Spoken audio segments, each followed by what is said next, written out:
adopters, the quickest acclimators to this new environment.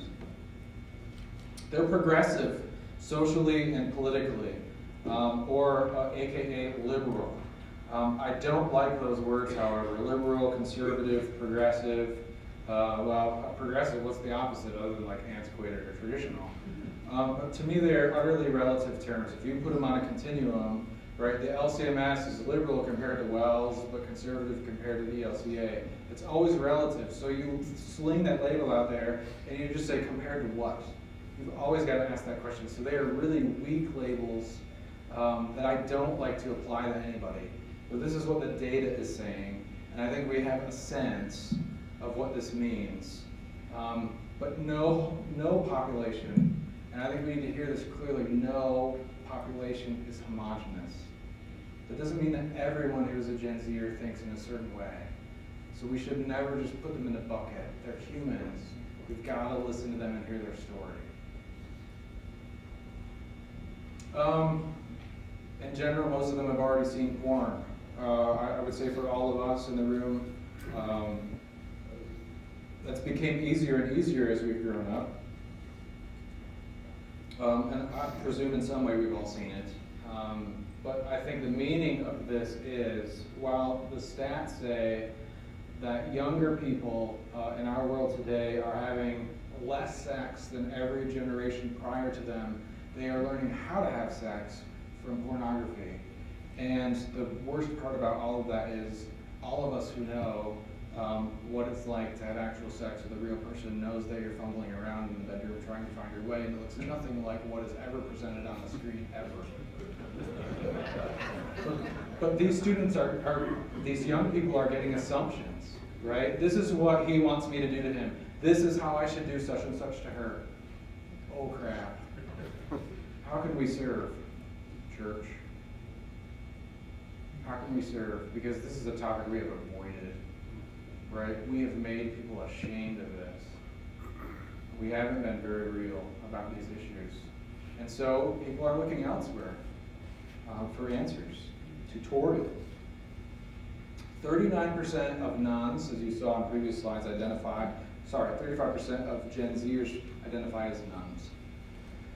That is no religious affiliation. Again, just to emphasize, that doesn't mean they're atheists or agnostics. They have an openness to spirituality via cosmology. So this isn't astrology. This isn't horoscopes.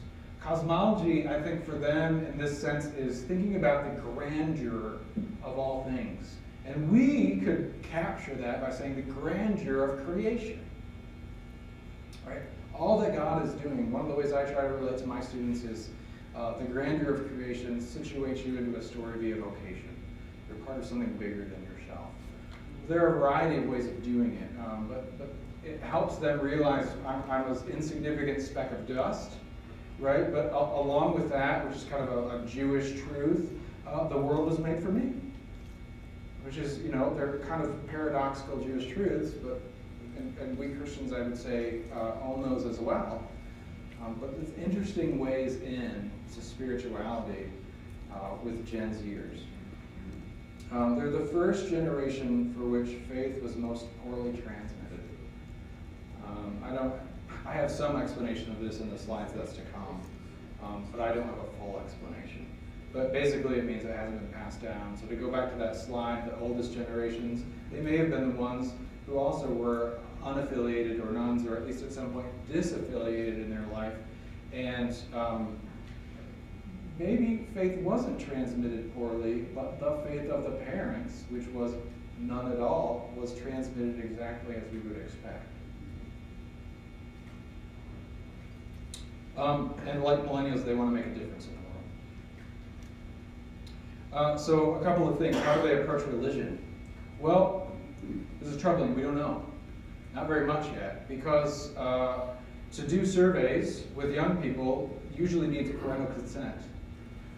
So it's tough to do surveys with teenagers.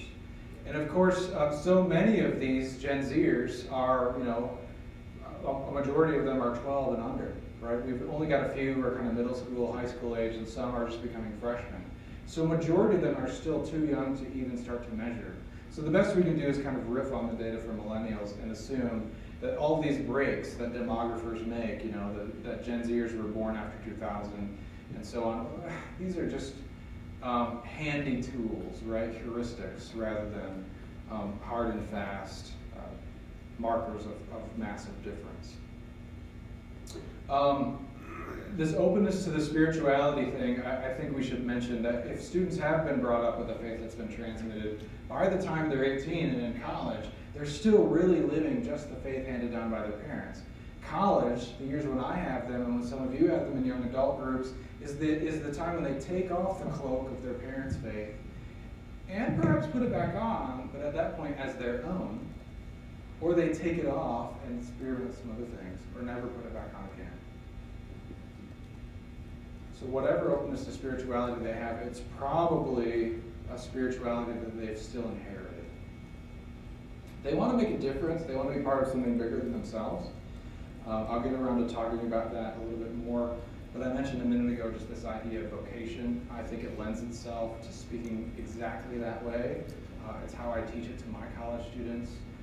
They want meaning in life. They want to feel fulfilled. And they are aware that there is a lot around them that promises fulfillment which doesn't deliver. And I think our doctrine of vocation very much helps them see themselves as part of something significant in making a difference, especially in a world that says you need to live for your resume. And so we're constantly being told, and young people are constantly being formed to craft and exhibit resume virtues, right? To get hired, right? To sell yourself as an attractive commodity for a particular career. But in the Christian church and according to vocation, we would say, live for your eulogy, right? If you want to leave an impact and make a mark, right? It's what legacy is going to be left over after you're not here. What do you want to be remembered for? So let us encourage the character that brings forth eulogy virtues. So I'm borrowing this from David Brooks in his book, The Road to Character. If you don't know him, he's a conservative New York Times columnist that often does a lot of political punditry, but he's a great analyst of our culture. And even though he's politically conservative, he's not religious, not that I know of yet. But gosh, he sure seems like he's on his way. So again, based on the limited amount that we know, I think we've got a riff on what we know about millennials. So what's up with millennials? I want to throw this general caveat out there because I'm going to say some, I don't know, perhaps more difficult stuff now than I've said already. I don't like it because it says something about me. It says something about my work. It says something about what I'm participating in and what I'm a part of. I think if you want to track reasons why millennials have left the church, the first place to look is in the mirror. And that's a hard thing to say, and it's a hard thing to hear. So know that this isn't me pointing fingers, but me saying, what can we do? We all have to be troubled by this. So who are the millennials? Similar to Gen Zers, the demographers sort of put them into a generation. So they're roughly 18 to 38 at this point. Born 1990 to 2000, sometimes it's 1980 to 2000. Sometimes it's cut down to 98, sometimes it's bumped up to 2002, depending on your demographer of choice. So I'm a millennial, barely, right? According to the hard line, right, I was born 11 days into the millennial generation. So there are a few of us in the room, right? Your youngest pastors fit into this bracket. Millennials are mostly children of baby boomers and some Gen Xers. They're often missing from the church. And we've got to ask why. Especially those of the older, how about this, the young adult variety. Right? If you were to survey the demographics of your church, where is the dip in attenders of a particular age bracket, I would guess one of the most likely would be the young adults, the millennials, who are post-college, early marriage, early career, pre-kids. They were there before, now they're missing. So many of your people are in this age bracket. That's just a question for you to think about. The unique opportunity I have at Portland is to talk to these people on a regular basis. And I get to talk to them about an incredible variety of things. They come to my office to talk about things that I don't know for sure, but I wonder and I worry if they would ever come to a pastor's office to talk about these things. And I wonder if that's because they don't think they could.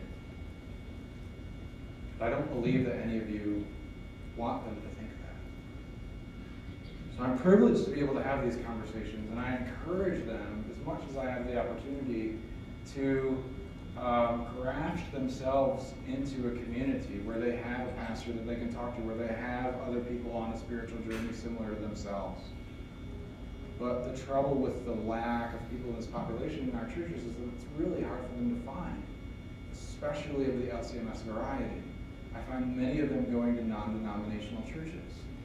And for as many great things that they do in being attractive and speaking in ways that we don't, and selling religion like a commodity and so on, I'm concerned about their lack of accountability to a larger community church, and I'm also concerned sometimes that their theology is 3 miles wide and an inch deep, and it doesn't keep talking to them. Right? One of the reasons I keep going to church is because I know I'm a sinner, and I can't do anything about it on my own. I will own the accusation from our culture that Christians are hypocrites. I will own it any day because I am one. And that's why I need Jesus. That's one of the reasons that millennials will give for not being a part of church. So what do we know about them in terms of the way they approach religion or how they've got to interact with it? So this isn't as exhaustive. It's a couple of ideas. So this is demonstrating why I set up the last thing. They're secular in that they're all willing to consider a variety of views. But at the same time, they all recognize that these views are in competition and that they're vying for allegiance. Right? Allegiance is what we do as Christians. Jesus is Lord is an ascription of allegiance. Right? But there's this competition even within me to say, no, I am Lord. Right? That saint, sinner, divine. So they see this and they live in this world that's very normal and regular for them. It has never been otherwise. And as a result of that, here's maybe like a $500 term. They're cross-pressured. And so to go with the question in the back, what's your name, sir? And the red shirt back there, you asked me about these competing views and burger. What's your name? Shuming, thank you. So Shuming's question gets at this perfectly. The experience of cross-pressure, and all of us have this, is that the competition of views in our culture of manyness cause various kinds of pressure on those who encounter the views of other people they know. Such that if I get to know you on an authentic level, even though I may have my deep convictions, doubts start to creep in because I can see myself potentially having your view. I can see how your view would make sense to you. And it starts to make me wonder, is my view true? Am I right? And so there's we're pulled in different directions. This is the challenge of interreligious dialogue. And for those of you who've done it, you know that the myth about it isn't true. The myth is this, that if I have interreligious dialogue, say with a Muslim or a Buddhist, I'm worried that they're going to convert me. And I may go into the conversation worried that I'm not going to be able to respond to their questions very well, and if they want to make an argument, they could crush me and shut me down, and I'd have to concede. Right? What would that mean? Would that mean me giving up my faith? But in fact, interreligious dialogue in its truest sense is people really getting to know each other. And the actual result that tends to come out of that is, while I get to learn authentically about this other person, telling me about where they come from on these issues, I'm forced actually to articulate my own convictions in a way that perhaps I've never been. And so I become more rooted as a result in my own convictions. So this cross pressure is at work. It doesn't mean necessarily that the doubts created are going to tip somebody in the other direction. But it just means that there's a kind of fragility of belief out there amongst all of the people that we're engaging with, and maybe sometimes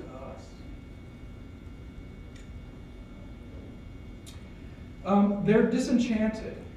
And to go back to the secularization or secularism idea, I do think it's true that we live in a scientific age and that many of us think with a scientific imagination.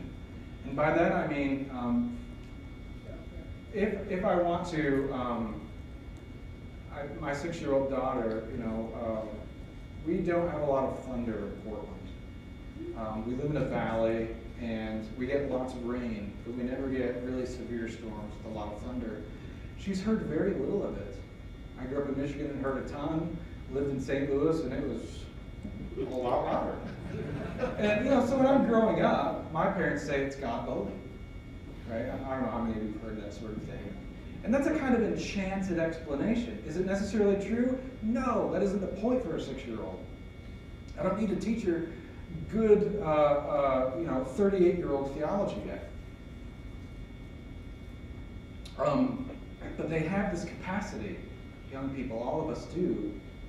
I forget the name of the neuro or the cognitive scientist, but he's written a book called Born Believers. Search your Amazon for it, it's very readable. But he says all of us grow up with the capacity to believe in a supernatural agency, okay, of a variety of sorts.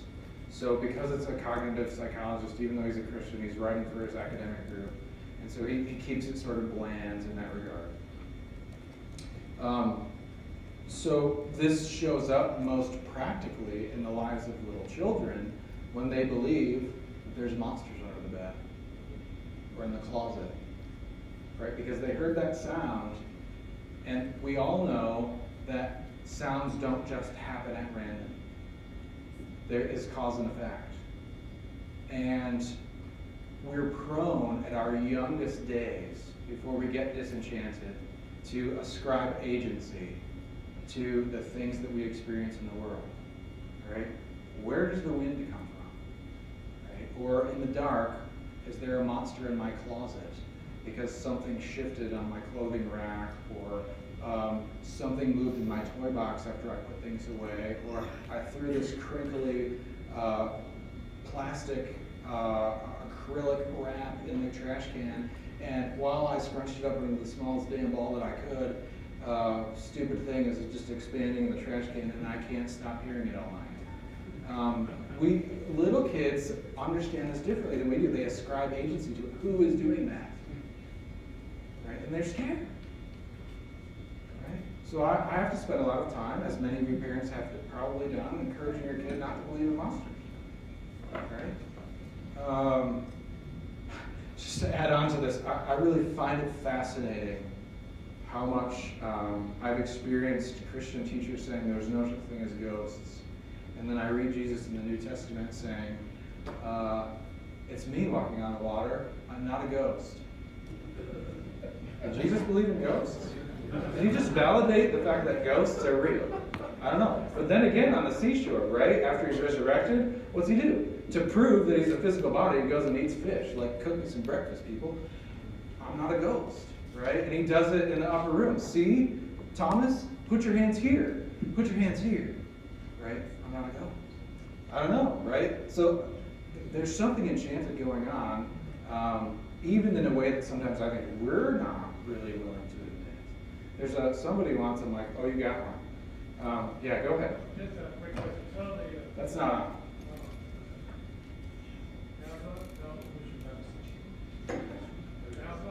Nope. Somebody hook him up. I didn't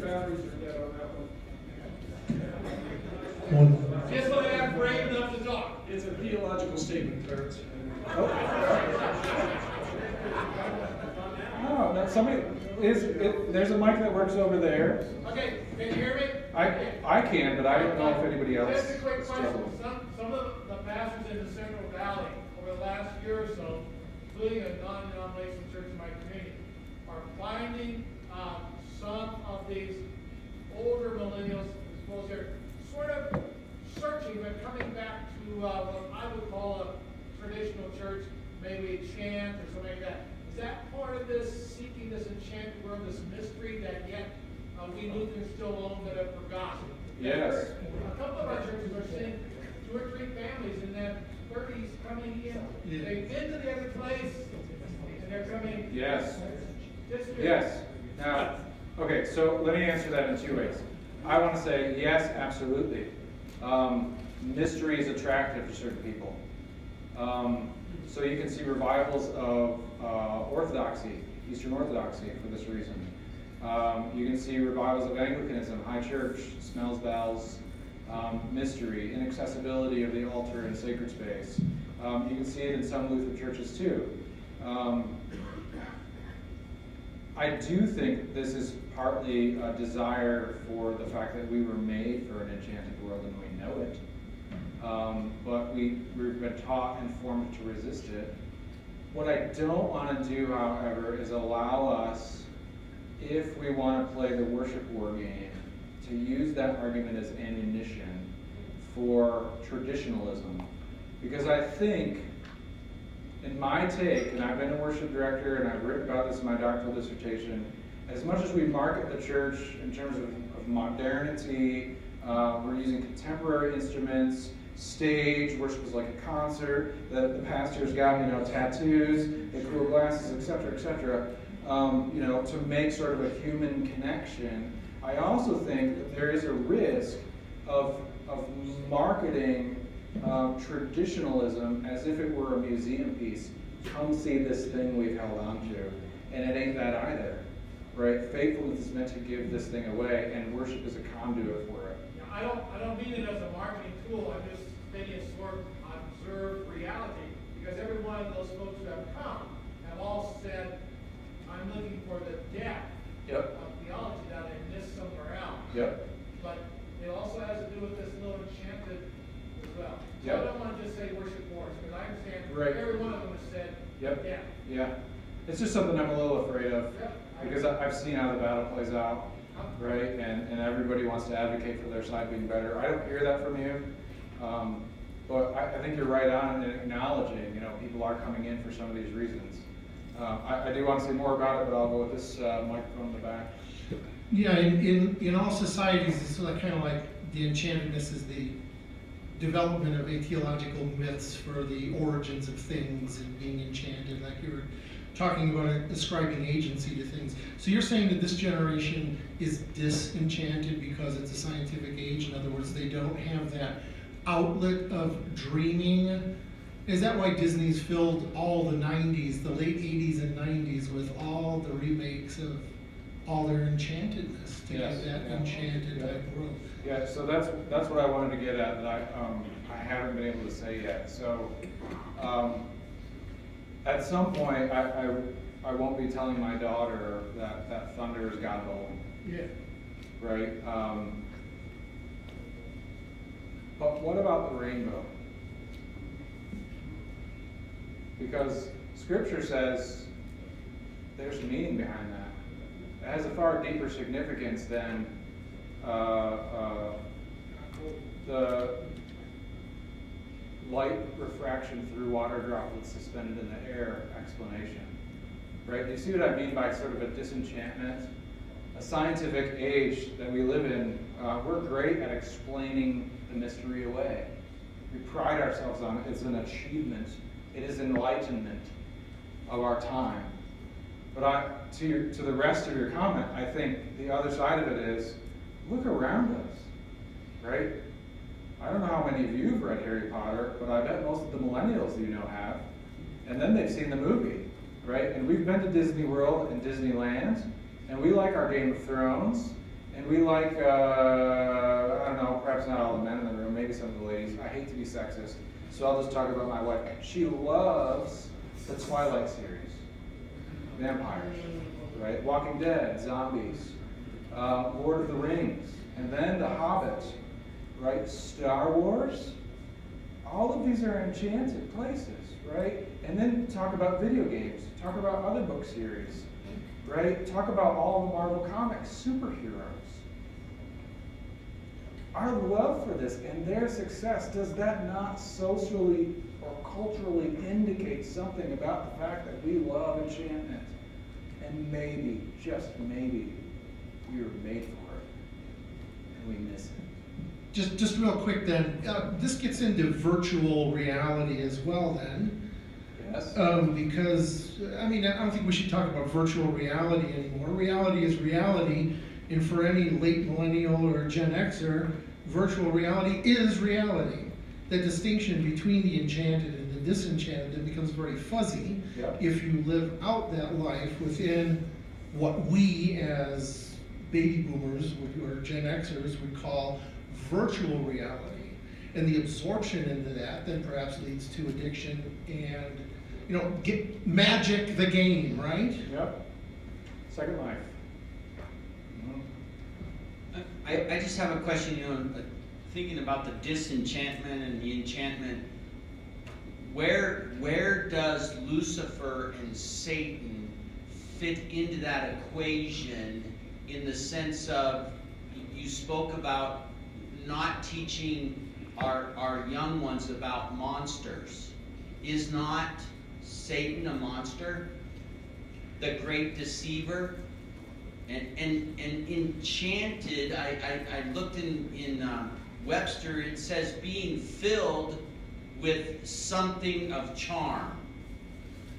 Does Satan do that for us? I'm not sure how to respond to the tone of your question. I would say Satan and demons have every place in our theology, but we have given them no place. What do you preach on the Feast of St. Michael and All Angels in October or November when it comes around? Do we talk about the fact that in this room right now there are beings who have a reality as substantial and real as ours, who are waging war over our souls? Do we ever talk about this? I'm concerned that we've left it behind. So we're disenchanted as well. It affects us too. Yeah. Right? Because as much as I know that this is part of our reality, I don't walk around thinking about it. I just don't. But I'm a product of this formative culture in which we exist in that way. And I'm not sure how to recover it. But I can say we can observe the fact that it seems like we want it back. And I think whoever asked the question about multicultural churches, that might be a way of reconnecting with that, because oftentimes it's people of other cultures rather than Western ones who have so much more of a natural place for this than we do. Yeah, well, I want to change another way to look at millennials. I want to hear your comment. Some friends of mine, I went in a casual talk. They are from other church body and church background. They said, charismatic movement catch those modern trends. You can look at a lot of mega church and a lot of millennials. They attend these kind of churches. Can you comment why these churches they catch these people related to all these points, and why other churches cannot? Yeah, that's great. I can't say why they're flourishing, but I know that they are. I'm going to guess one of the reasons they're flourishing is because they have a place for an enchantment that we don't. In our efforts to defend against the overly pietistic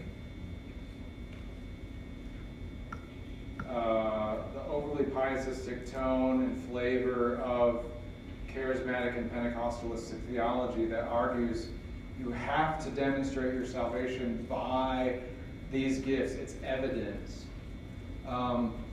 We've swung all the way the other way, as if in the Lutheran Church there's no place for such things. Just to be honest, I've been with people speaking in tongues. I have no problem with it. I just don't see it in very many of our churches. I don't know why. I suspect we're afraid of it.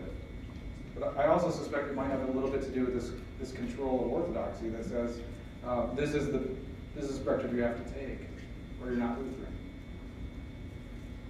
Go. Yeah, I think except because of the last point you mentioned, we live in a scientific age, but they still desire an enchanted world. A lot of people, they ask questions, a lot of young people, they said, oh, I read the Bible, so a lot of miracles, but why can't we see these happen very often right now? Yeah. But at some churches, we try to make the biblical reality to be more like a nowadays present reality. So when whatever they read and then they see that it will happen now, Yep. but maybe we try to moralize it, and also we try to still use the mythologizing, the scriptures, and so that sometimes we carry different worldview, and then when some people they read it, it's not exactly what we read, the Bible we read. How can we kind of deal with this kind of disruption between discrepancy between these two realities, and with our as we deal with the millennials. Yeah. I've asked that same question myself as I've grown up in the church for the last 20 years. One of the answers, I think, is the Bible is up to something other than telling us that the age in which Jesus lived or the prophets lived, etc., was an age full of miracles. Those miracles are signs that are meant to point away from themselves to something specific. So I'm not sure that even were we to live in biblical times, we should expect miracles of the sort of changing water to wine or resuscitating dead people or casting out demons was as regular as sometimes we get the sense of when we read the scriptures. I don't know. I could be wrong. Somebody else could speak to that. That's just one of the ways that I would understand it. But I would add to that this idea, again, of vocation, where when the baker bakes it, that's God feeding you. Right? God didn't have to give us food that way, but he chose to. Right? When the parents create a child, well, God could have brought them out of the dust of the ground. Right? But why is that more extraordinary than parents? God has chosen to do a miracle that way, in ways that we think are ordinary. Right? When he's using the doctor's hands to heal, why is that somehow of a lower status than, unexplainable disappearance of cancer?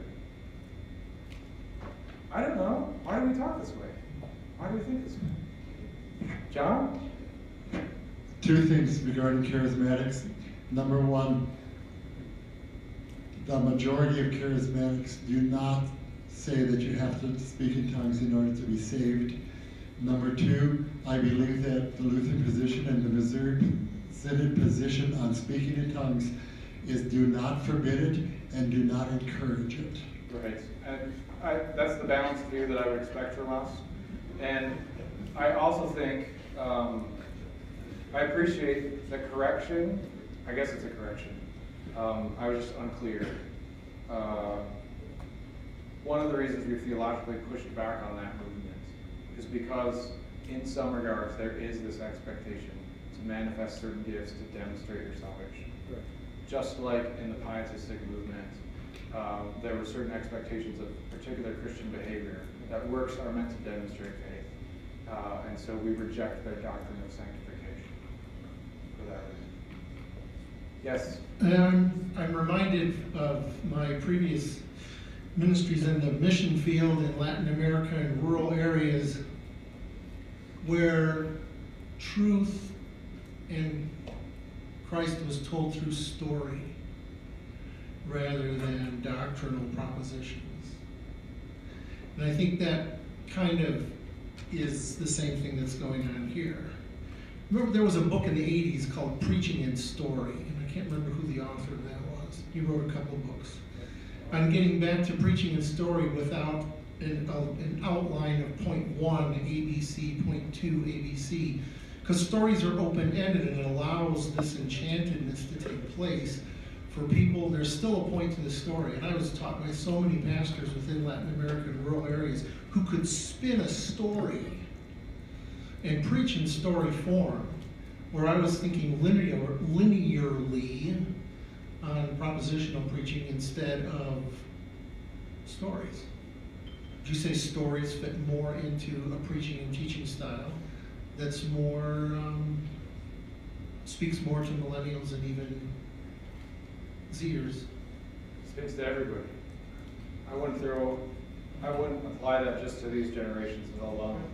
I would say when I introduce myself to you, you introduce yourself to me, and we say, tell me about yourself, what is the first thing we do?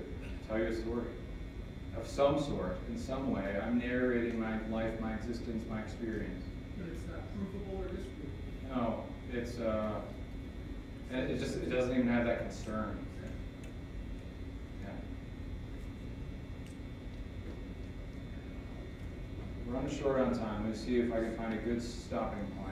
I haven't even got to the moralistic therapeutic deism stuff. Also, millennials, I think, are deeply concerned about relationships and authenticity. So I would say, as a millennial, people have tried to sell me things my whole life. I hate that. Right? And it's like car shopping. Nobody likes it because you're going to be stalked by somebody who wants to close the deal. And I don't ever believe in that moment that I'm actually cared for me as a person. So I think essentially you're being, in a way, dishonest with me. Millennials want honest brokers. So that means, like Jesus, we have to be people to them first. Don't tell me what a friend I have in Jesus until you show me what a friend I have in you. Sometimes evangelism becomes treating people as projects. That's totally dehumanizing. So millennials are really afraid of them. I was afraid of it when I was asked to be a drummer of a congregation when I was an atheist. A little more. So the usual critique of millennials goes something like this. I'll just get it out there, and I want to set it aside. It's a riff on Philippians 3. So they're often described as enemies of the cross. Their end is their destruction. They're going to hell. Their God is their belly. They're materialistic and selfish. They glory in their shame. They don't believe in sin. Their mind is on earthly things, success, stuff. When will they grow up? They're so immature. What's their problem? Why do they have so many problems? Why are they so different from us? My hint is they're not. It's just that their experience of the world is not yours. And our trouble is we can't ever escape the fact that make my own experience normative. And I look at somebody else who doesn't have it the same way that I do, and I say there must be something wrong with them. It's a habit we have to resist. So why are they in church? A couple of good texts here that give some ideas. They'll often complain in surveys that the church is anti-science, that it is repressive, that it's sometimes shallow, which I would suspect most Lutheran churches are not. And it's closed off to doubts and questions, right? There's a sense that you can't ask that here, and that if you do, there's something wrong with you. And so they essentially feel like they're not wanted, right? And so they're not going to try to fit in. There's enough struggle to do that in life. So to come back to Christian Smith, he is continuing an ongoing research study that began in the early 2000s, 05 I think, called the National Study on Youth and Religion. It's out of Notre Dame. And he noticed a new faith was emerging.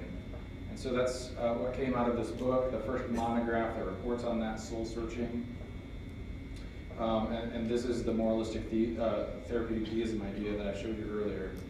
I just want to give you a little bit of an example of what that looks like. And this isn't for us to sort of be able to look at millennials or people who have this perspective and laugh at them and judge them and shake our heads and point fingers.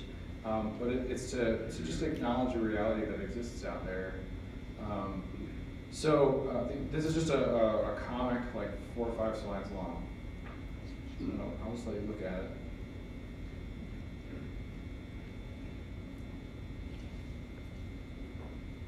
What are the words at the bottom? Oh, sure, I'll read it for you. Yeah. This person is thinking out loud, right? It's been a while. Oh, excuse me, I'm sorry. He's talking about the blue dot. Yeah, that's what I'm trying to show you, but I gotta back off from what this is here. There we go.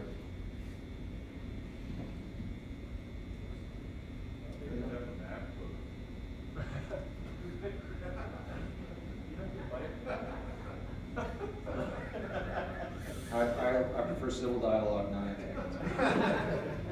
So it's been a while, but today I'm going to read my Bible. I know that's a little small. So there she is, or he is.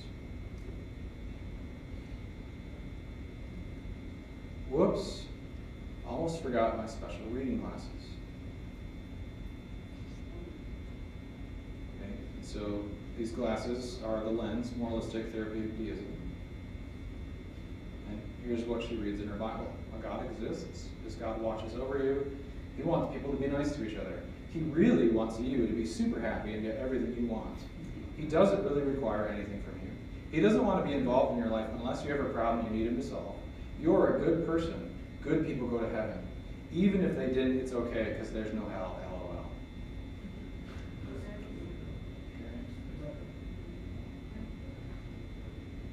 All right. And so here's why I don't think we should kind of laugh at this and point the finger.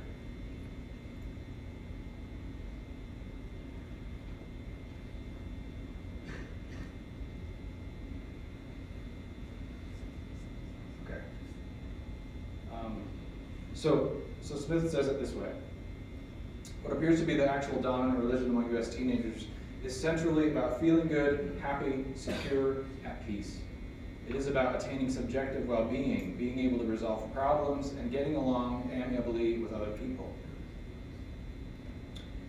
But then he goes on to say, actually, moralistic therapeutic deism isn't just an issue for millennials, it's been passed down as a tradition. He says the vast majority of the teenagers we interviewed, of whatever religion, said very plainly that they simply believe what they are raised to believe. They are merely following in their family's footsteps, and that is perfectly fine with them. So they are imitating. Smith goes on to say, our religiously conventional adolescents seem to be merely absorbing and reflecting religiously what the adult world is routinely modeling for and inculcating in its youth. Smith argues that moralistic therapeutic deism is parasitic upon Christianity, Mormonism, Islam, Buddhism, Judaism, etc. It is perpetuated by established traditions because it leans upon them. Remember how I said earlier it's like a lowest common denominator? If we grab all of these religions and try to sort of pull out our most favorite good feeling things, we might get something like moralistic therapeutic deism. He reaches the conclusion that it's we who are perpetuating this. And that's the hard truth. Kenda Creasy-Dean is a researcher at Princeton, does a lot of work on youth ministry. So she's written this book, Almost Christian. Subtitle is What the Faith of Our Teenagers is Telling the American Church. And she has some difficult things to hear. She says, we have successfully convinced teenagers that religious participation is important for moral formation and making nice people, which might explain why American adolescents harbor no ill will toward religion. So amongst them, you're not finding, a bunch of militant atheists. She says, the problem does not seem to be that churches are teaching young people badly, but that we're doing an exceedingly good job of teaching youth what we really believe. Namely, that Christianity is not a big deal, that God requires little, and that the church is a helpful social institution filled with nice people focused primarily on folks like us, which, of course, begs the question of whether we are really the church at all. And so writers have been talking about this for a while, so I'm going to come back to Philip Reeve. There's a couple minutes left. He argues at the end of Triumph of the Therapeutic, making a suggestion to religious leaders. He says, what then should churchmen do? The answer returns clearly. Become, avowedly, therapists, administrating a therapeutic institution, under the justificatory mandate that Jesus himself was the first therapeutic. In other words, be an institution that's meant to meet people's internal self-fulfillment, happiness, personal well-being needs, and argue that Jesus, if you read the New Testament in a rather Jeffersonian way, that he was the first guy to do this, and that's what he's all about. Peter Berger talks this way as well. He was writing Sacred Canopy in the 1960s, and this became rather prophetic as much as Reeve. He said the religious institutions have accommodated themselves to the moral and therapeutic needs of the individual in his private life. Right? So the church talks about meeting felt needs. This is common language in American Christianity. This manifests itself in the prominence given to private problems and the activity and promotion of contemporary religious institutions, the emphasis on family and neighborhood, as well as on the psychological needs of the private individual. So a church where I live in Portland, I drove by one day and they had a big banner up, and they had like a 12-step program on how to be a great family. Right? And so we hear, I mean, how many sermon series have you at least come across, hopefully have written, that 6 steps to being a great friend, or 7 steps to being a great servant. And it's kind of following the Alcoholics Anonymous 12-step program, or the way that diets work in our day and age. So this is Wade Clark Roof again. What was once accepted simply as the latent benefits of religion, for example, personal happiness, spiritual well-being, are now what we should judge religion upon and seek. So this isn't to say that, gosh, the forgiveness of sins feels pretty darn good, right? I'm thankful to God that I'm forgiven. But that's a latent benefit, right? It's sort of in the background. It's an extra. It's an add-on. It isn't, in a sense, what the church is about. Right, creating that happy feeling, right? It is actually about doing the work of God, forgiving sins, bringing about the kingdom, establishing the reign of God, serving humanity, etc. But what Ruth is trying to say is that we've flipped the script. We've made the primary secondary and the secondary primary, so that we go to church asking, what can this do for me? And I think that therapeutic culture has fostered what I would call platitudianity in pulpits and Sunday school classrooms. So we say things like this, and they're not entirely wrong, but they're also not entirely right. God loves you just as you are. Don't worry, God's in control. It's okay, Jesus died for your sins. God must have needed them more in heaven. God won't give you more than you can handle. You're in my thoughts and prayers. Everything is going to be okay. Now, all of us know that when these things fly out of our mouths, they're very well intentioned. So I bought a house in St. Louis in 2006, and my welcome to home ownership was like basement flooding and stuff. And so I'm lamenting about this to some of my church friends, and one of the first comments that came from a church friend was, welcome to home ownership. And thank you for the platitude. I want to punch you in the throat. Because the thing about Christianity that I think makes us different and stand apart is what Andrew Root calls, borrowing from Bonhoeffer and Luther, Stellvertretung, right? I'm not a great German pronouncer, but it basically means place sharing. If we live a cruciform life with each other, we actually know how to be present in and with someone else in their suffering. Because as Lutherans we know, and we confess, as theologians of the cross, that life is full of it. It's not defined by it, but it's full of it. And we need others in this regard. And platitudes do none of that. It is not ministry. But we give these away freely, and young people learn them in pulpits and Sunday school classrooms.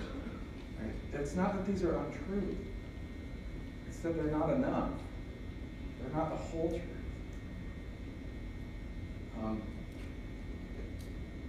What about when everything's not going to be okay? Right? Your best friend just got diagnosed with cancer. Everything's going to be okay. Well, what happens when it's not? What then? I think we have work to do here. I think this is the last little bit on this, maybe a little more, and then we got to cut it off. Greg Jones was most recently provost at Baylor Baptist University, but he's done a lot of work on forgiveness. He's got this bit on psychological captivity of Church in America, riffing on Luther's title, The Babylonian Captivity. He says, such a diagnosis is stunningly accurate. Even so, the therapeutic shaping of the Church in the United States is both more pervasive and more pernicious than we have wanted to admit. The Church's captivity to therapy is not just a reflection of the influence of James Dobson or of M. Scott Peck, or of any version of the self-help codependent 12-step recovery programs.